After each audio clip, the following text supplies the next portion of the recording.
جو ساتھی سنت سے فارغ ہو چکے ہیں وہ یہ سب کو مکمل کر لیں۔ الحمدللہ نحمده ونستعینه ونستغفره ونؤمن به ونتوکل علیہ ونعوذ باللہ من شرور انفسنا ومن سیئات اعمالنا من يهد الله فلا مضل له ومن يضلله فلا هادي له ونشهد أن لا إله إلا الله وحده لا شريك له ونشهد أن سيدنا ومولانا محمدا عبده ورسوله صلى الله عليه وعلى آله وأصحابه وبارك وسلم تسليما كثيرا كثيرا أما بعد فأعوذ بالله من الشيطان الرجيم بسم الله الرحمن الرحيم أولئك الذين امتحن الله قلوبهم للتقوى وقال النبي صلى الله عليه وسلم اللهم بارك لنا في رجب وشعبان وبلغنا رمضان أو كما قال عليه الصلاة والسلام صدق الله العظيم وصدق رسوله النبي الكريم رب اشرح لي صدري ويسر لي امري واحلل عقدة من لساني يفقهوا قولي۔ ایک مرتبہ نبی اکرم صلی اللہ علیہ وسلم پر درود شریف پڑھ لیجیے۔ اللهم صل على محمد وعلى آل محمد كما صليت على إبراهيم وعلى آل إبراهيم إنك حميد مجيد۔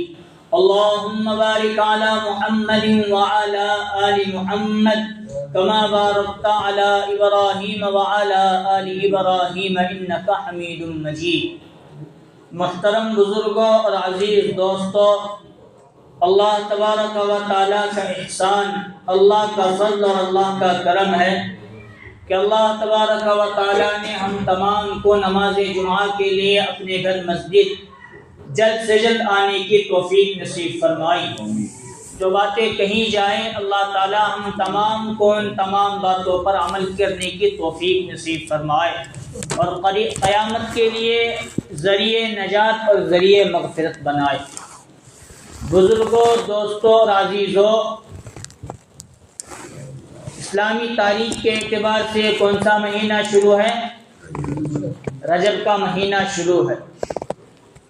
گویا رجب اور شعبان کا مہینہ یہ رمضان کی تیاری کے لیے ہے، اور خود نبی اکرم صلی اللہ علیہ وسلم سے احادیث مبارکہ میں ایک اہم دعا جو رجب کے مہینے سے شعبان کے ختم ہونے تک اور رمضان کے لگنے تک پڑھتے رہنے کا معمول تھا، اور گویا امت کے لیے بھی سبق دیا کہ یہ پڑھو تاکہ رمضان المبارک میں کیا برکت حاصل ہو جائے، کیا آ جائے، کیونکہ ابھی برکت کا تو بھی رمضان کا مہینہ لمبا چوڑا ہوا تو ہم نے بھی ٹینشن چلنے والا ہے، تو رمضان آنا تو جانا۔ ابھی سے لوگ تاریخ دیکھ کو رکھی، عید رمضان کس میں کون سے تاریخ کو آ رہا ہے؟ 18، اور جا رہے کب؟ عید الفطر کی تاریخ نہیں معلوم۔ بہت سارے لوگوں کو یہ بات ہے، ہونا بھی چاہیے کوئی دونوں، رمضان کے آنے کی خوشی اور عید کے آنے کی خوشی بھی، لیکن جو نبی اکرم صلی اللہ علیہ وسلم کا منشا اور مقصد تھا کہ رمضان المبارک کی تیاری رجب کا چاند دیکھنے سے شروع کرے، اور عام دنوں میں عبادتوں میں غفلت، کوتاہی، سستی یا کمی زیادتی جو کچھ بھی ہے اب اسے چھوڑ دے، دور کر کے رجب سے اتنی عبادت میں لگ جائے، اللہ کے احکامات کی پابندی میں اتنا لگ جائے کہ رمضان کے آنے پر رمضان کا روزہ، رات کی تراویح، قرآن مجید کی تلاوت کی کثرت، ذکر و اذکار کی پابندی، نوافل کا اہتمام، سنتوں کی ادائیگی ہم مسلمانوں پر بوجھ نہ لگنے لگے۔ حالانکہ نہ دور نبی اور نہ دور صحابہ کے اندر یہ چیز موجود نہیں، اصل میں تعلیم امت کے بعد کے افرادوں کے لیے ہے کہ تم رمضان کی تیاری رجب سے کرو، رجب ہی سے اپنے مساجد کو فل کرنا شروع کر دو، ہر نماز کی پابندی شروع کر دو، قرآن کی اہتمام اور تلاوت شروع کر دو، ذکر و اذکار کرو، پھر رمضان کا مہینہ تمہارے لیے بابرکت بھی گزرے گا، مقدس بھی گزرے گا، آسانی کے ساتھ بھی چلا جائے گا۔ اس لیے دعا ہے اللہم بارک لنا فی رجب و شعبان، اے اللہ ہمارے رجب اور شعبان کے مہینے کے اندر برکت نصیب فرما، وبلغنا رمضان، اور ہمیں رمضان کا مہینہ نصیب فرما، تاکہ رمضان کے جو انوارات، برکات، رحمت کا مہینہ، رحمت کا عشرہ، مغفرت کا عشرہ، جہنم سے خلاصی پانے کا جو عشرہ، اس کی تیری زیادہ سے زیادہ رحمت اور عبادتوں کو ہم اپنے اندر سمو سکے اور تجھے راضی کر سکے۔ ہے بات سے سمجھ میں آئے؟ کس لیے دیا گیا رمضان، رجب اور شعبان کا مہینہ؟ رمضان کی تیاری کے لیے۔ لیکن اللہ معاف فرمائے، اللہ معاف فرمائے، اللہ معاف فرمائے، جو مہینے ہمیں رمضان کی تیاری کے لیے دیے گئے تھے، پھر کہتا ہوں اللہ معاف فرمائے، ان دو خاص مہینوں کے اندر امت بدعت اور خرافات، رسم و رواج میں بہت لگ جائے، لگتے ہیں کہ نہیں؟ باقی مہینے میں لگے نہ لگے اس کا تھوڑا اثر کچھ الگ ہوتا ہے، لیکن رمضان کی تیاری میں اللہ کے نبی نے جو دو مہینے ہمیں نصیب فرمائے، امت اپنی طرف سے دین کو ناقص سمجھتے ہوئے اس میں اپنا عمل داخل کر کے اسے دین سمجھ کر جو کام کرنا چاہیے کہ وہ کام کو چھوڑ کر دوسرے کام کے اندر ہم لگ جاتے ہیں، بلکہ کئی سالوں سے لگے ہیں۔ اب ہم سمجھانے بیٹھے تو الٹا جواب ہمیں ملتا ہے، ہماری عمر 60 سال ہوئی مولانا، ہمیں کریں تمہیں ہم نہ آج آپ کو بولتے ہیں، بھائی ہمارے ابا کی عمر 75 سال ہتی، انہیں کریں ہمیں ان کو دیکھیں تو تمہیں ہم نہ ہمیتا بولتے ہیں، بھائی ہمارے دادا کو بھی ہمیں دیکھے، انہیں بزرگ ہو کو مریں، انہیں بھی وہ کام رجب میں کرتے تھے، شعبان میں کرتے تھے، اتنا تمہیں ہم نہ منع کرے، کہا تمہیں کیا منع بولتے ہیں کیا؟ حالانکہ اب ہم بول رہے ہیں دین اور شریعت کی بات، بیچ میں بدعات کی بات آئی تھی، بدعات ہی کو ہم اپنا دین سمجھ رہے ہیں، اسی لیے نبی اکرم صلی اللہ علیہ وسلم نے فرمایا کل بدعۃ ضلالہ وکل ضلالۃ فی النار، ہر نئی چیز جو دین میں ایجاد کی جائے گمراہی ہے، اور ہر گمراہی جہنم تک پہنچانے والی چیز ہے۔ اب رجب میں ہماری بدعت کیا ہے؟ بولو 22 رجب کے، ہاں مطلب ابھی تک یاد ہے، 22 رجب کے کنڈے۔ اب یہ لفظ کنڈا ہے کیا؟ نہ فارسی کا لفظ، نہ اردو کا لفظ، نہ عربی کا لفظ۔ اگر فارسی آدمی کیا عربی رہا تھا تو کہاں قرآن میں، کہاں حدیث میں، کہاں اولیاء کے واقعات کے اندر یہ لفظ آیا ہوتا؟ نہیں، کہیں پر بھی نہیں۔ لیکن 100-150 سال سے جو رواج چلا ہے، اب اسے تھوپنا کسی اور بزرگ اور کسی اور امام اور ولی کے نام پر، ان کے نام سے ہمیں چوٹ، حلوہ، پوری، ملائی، کھیر وغیرہ آرام سے کھا کر ڈکار تک لینے کے لیے تیار نہیں، اور رہا ان کے نام کے ہم نیاز کرتے ہیں، ان کے نام کا ایصال ثواب کون آج کرتا نہیں۔ بس انتظار ہے 22 رجب آئے اور کب ہم اپنے دسترخوان کو وسیع کریں اور کب کھائے۔ غریبوں کو تو یاد رکھنا ہم لوگوں نے بھول دیا۔ اصل میں 22 رجب حضرت امیر معاویہ رضی اللہ عنہ کے وفات کا دن، ان کے بولو ذرا، حضرت معاویہ۔ اب حضرت امیر معاویہ کوئی معمولی شخصیت نہیں، صحابہ اکرام کی مقدس بابرکت بڑی جماعت میں ان صحابی کا نمبر اور مقام بھی بہت بڑا ہے نبی اکرم صلی اللہ علیہ وسلم کی نگاہ میں۔ ایک تو حضرت امیر معاویہ نبی صلی اللہ علیہ وسلم کے سالے ہوتے ہیں۔ کون ہوتے ہیں؟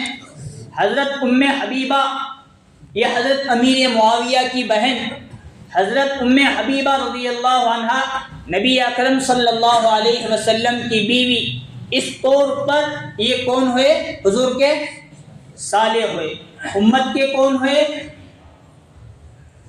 نبی کی بیویاں مائیں امت کی، تو نبی کا بھائی امت کا کون؟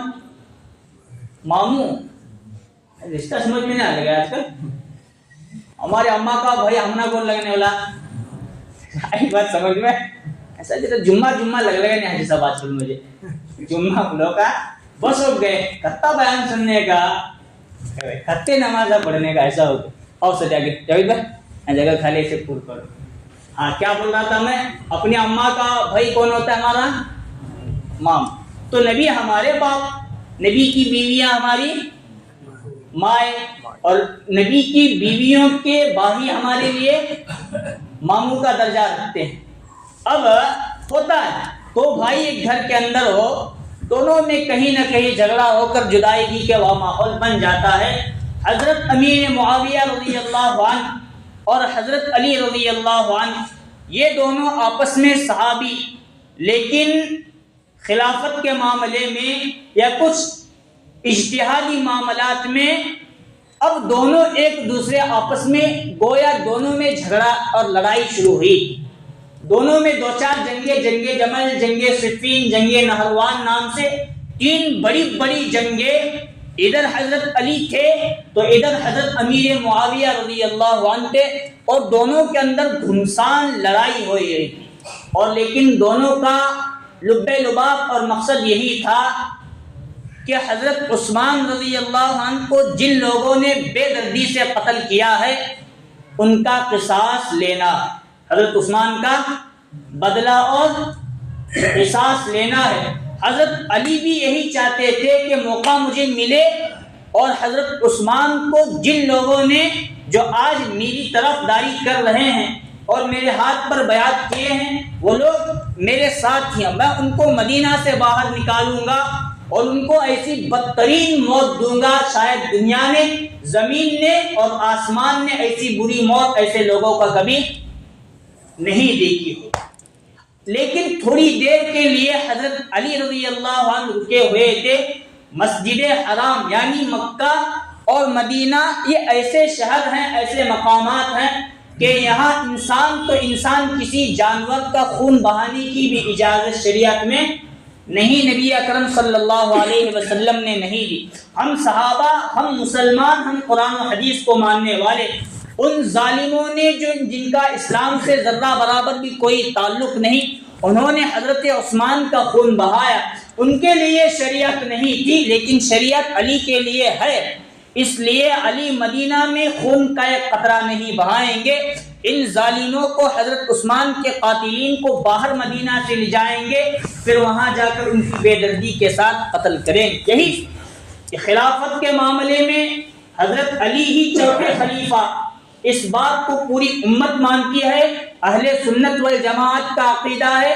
حضرت امیر معاویہ رضی اللہ عنہ بھی حضرت علی کو اپنا خلیفہ مانتے تھے، لیکن ملک شام میں ان کی امارت تھی اور وہاں کے بڑے بادشاہ اور حکمران حضرت امیر معاویہ مانے جاتے تھے۔ ان کا کہنا یہ تھا جن لوگوں نے حضرت عثمان کو قتل کیا ان کے قتل کرنے اور بدلہ لینے میں ہمیں دیر نہیں کرنا، جلد سے جلد اس معاملے کو نمٹا دینا ہے، بس تھوڑی دیر کے بعد نمٹائیں گے، فوراً نمٹائیں گے۔ قصاص کے معاملے میں حضرت علی، حضرت امیر معاویہ رضی اللہ عنہ کا اختلاف بڑھتا گیا، بڑی بڑی دو تین جنگیں دونوں صحابہ کرام کے درمیان پیش آئی، اور ادھر ان ظالموں نے حضرت علی رضی اللہ عنہ کو اپنا خدا، اپنا نبی، اپنا امام، اپنا ولی، سب کچھ نبی سے بڑا، اللہ سے بڑا درجہ بلوائی لوگوں نے، جن لوگوں نے حضرت عثمان کو قتل کیا تھا ان لوگوں نے مقام و مرتبہ اتنا بلند کیا، اتنا بلند کیا، اتنا بلند کیا۔ کتابوں کے اندر الگ طریقے سے عقیدے اور باطل فرقوں کی نظریات ملتی ہیں، اللہ ہمیں معاف فرمائے۔ اللہ اللہ ہے، اللہ کے بعد نبی اکرم صلی اللہ علیہ وسلم کا مقام اور مرتبہ، اور نبی کے بعد کس کا؟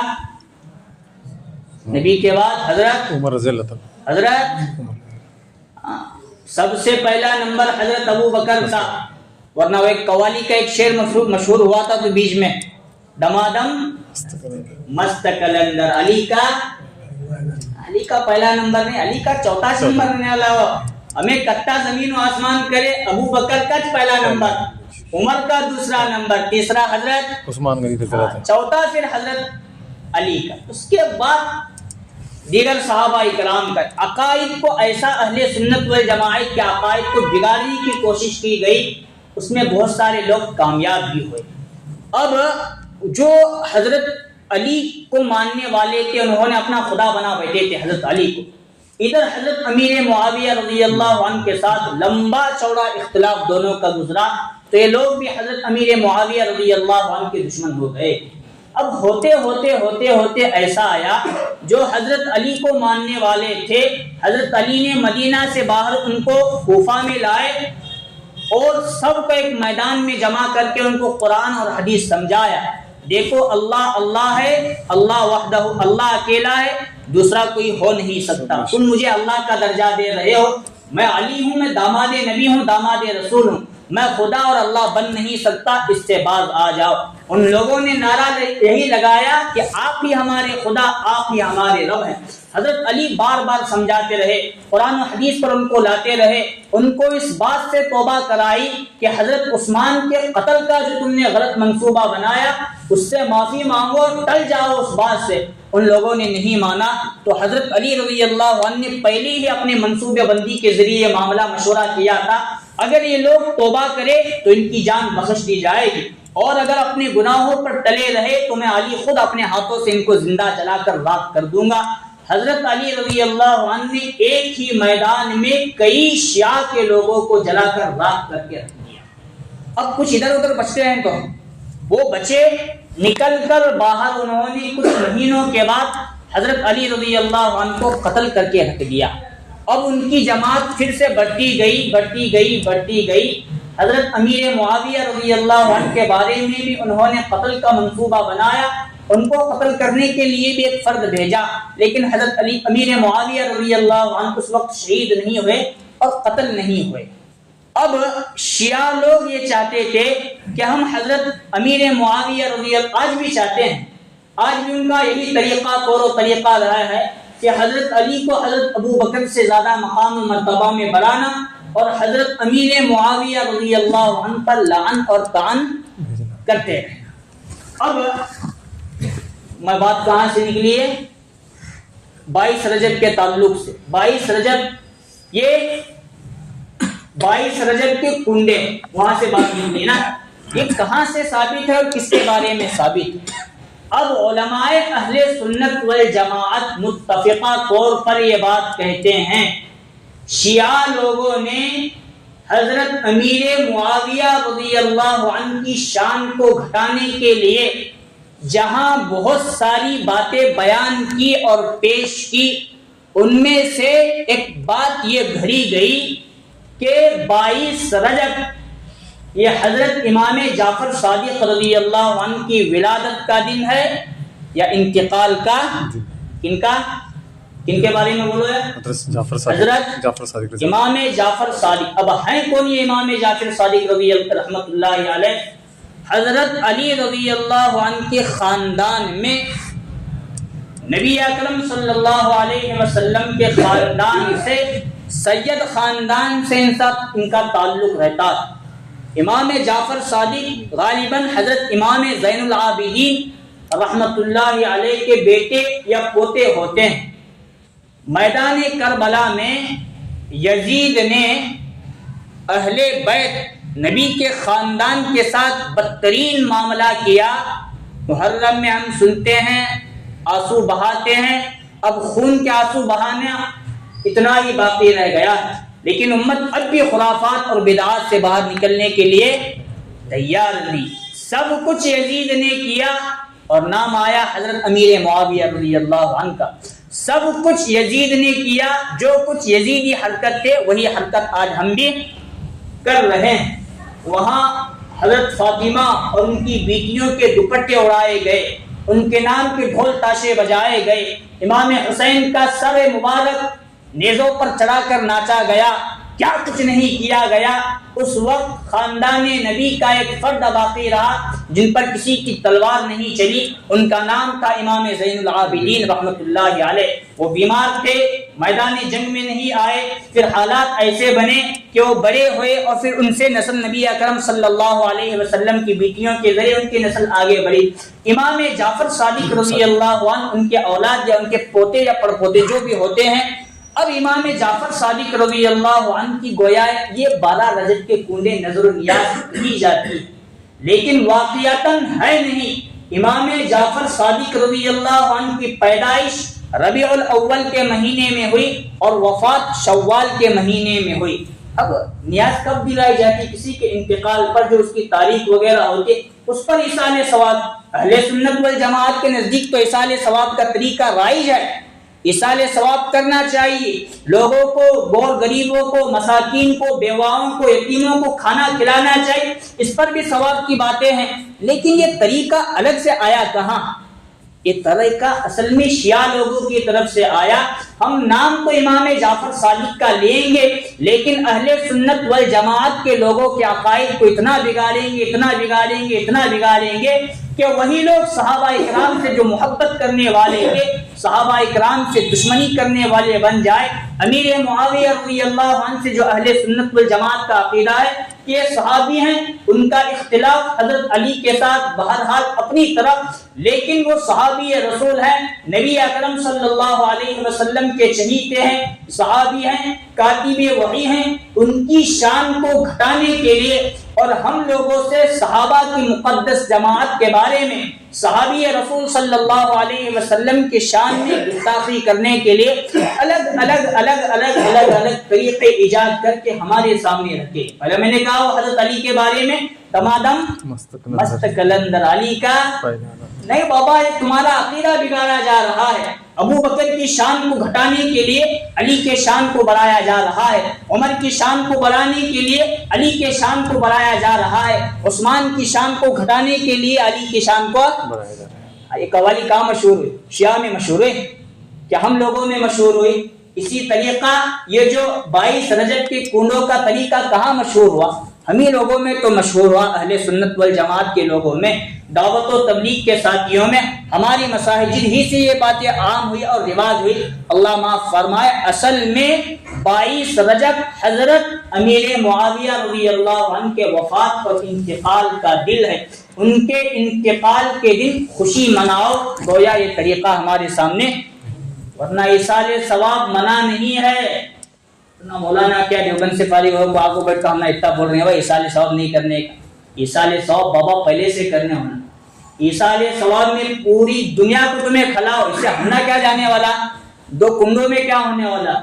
امام جعفر صادق کے نام کا ایصال ثواب کراؤ، خود حضرت علی رضی اللہ عنہ کے نام کا کرو، خود حضرت امیر معاویہ رضی اللہ عنہ کے نام کا کرو، لیکن وہ طریقہ ایصال ثواب میں اپناؤ جو طریقہ قرآن کا، جو طریقہ نبی کا، جو طریقہ اللہ کا، جو طریقہ حدیث کا ہے، جو طریقہ صحابہ اکرام کا ہے۔ وہ طریقہ چھوڑ دو جو دشمنان صحابہ نے صحابہ کی بغض میں ایجاد کیا، وہ لے کر ہم چلے ہیں۔ تم کھانا کتنا کرو، کتنے لوگوں کو کھلاؤ، پوری دنیا کے غریب اور مساکین کو ایک سنبا کے اندر جمع کرو، اس سے کسی کو اشکال نہیں۔ اصل بات، خلاصی کی بات یہی ہے، ہمارے ایسے اعمال نہ ہونا چاہیے جو انبیاء کی شان میں گستاخی والے بن جائے، ہمارے اعمال ایسے نہ ہونا چاہیے جو صحابہ اکرام کی شان میں گستاخی والے بن جائے۔ اولئک الذین امتحن اللہ قلوبهم للتقوی، صحابہ اکرام کی مقدس جماعت وہ جماعت ہے جن کے دلوں کو اللہ تعالیٰ نے امتحان اور تقوی کے لیے قبول فرمایا ہے۔ اصحابی کالنجوم فبأیہم اقتدیتم اہتدیتم، حضور فرماتے ہیں میرے صحابہ ستاروں کے مانند ہیں، جس کی بھی تم اتباع کرو گے راست پر پہنچ جاؤ گے، منزل مقصود تک پہنچ جاؤ گے۔ اس کا مفہوم مخالف اور مخالف بات یہ نکلتی ہے، کسی صحابی کی بھی تم دشمنی اپنے دل کے اندر لے رکھو گے تو تم دنیا میں بھی کامیاب اور آخرت میں بھی، دنیا میں بھی ناکام اور آخرت میں بھی ناکام۔ اسی لیے خطبے کے اندر ہر جمعہ یہ خطبہ پڑھ کر ہم لوگوں کو صحابہ اکرام کی محبت کا سبق دیا جاتا ہے۔ اللہ اللہ فی اصحابی، حضور فرماتے ہیں اللہ اللہ یعنی اللہ کے لیے میرے صحابہ کے بارے میں اللہ سے ڈرتے رہو۔ اللہ اللہ فی اصحابی لا تتخذوهم غرضا من بعدی، میرے بعد صحابہ اکرام سے دشمنی نہ رکھنا۔ فمن احبهم فبحبی احبهم، جو صحابہ اکرام سے محبت رکھتا ہے وہ اصل میں مجھ سے محبت کی بنا سے میرے صحابہ سے محبت کرتا ہے۔ ومن ابغضهم فببغضی ابغضهم، اور جو صحابہ سے دشمنی رکھتا ہے اصل میں اسے مجھ سے دشمنی ہے، اس لیے صحابہ اکرام سے دشمنی رکھتا ہے۔ یہ صحابہ اکرام کی باتیں ہیں۔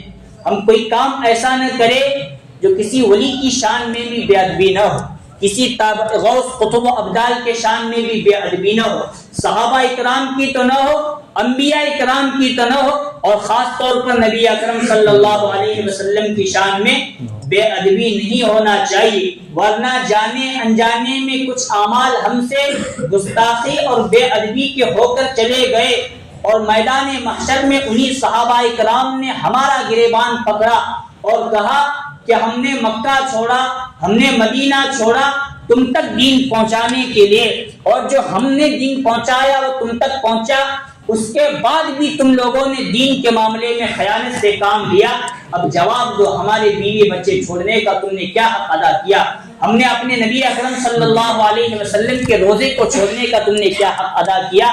جب کل قیامت کے دن صحابہ اکرام پکڑیں گے اور کہیں گے اللہ انہی لوگوں نے ہماری شان میں گستاخی کی، یہ گواہی پھر ہمارے خلاف بہت بڑی گواہی بن کر آ جائے گی، پھر ہمارے لیے جنت میں جانا، نبی کی شفاعت کو حاصل کرنا بڑا مشکل کام ہو جائے گا۔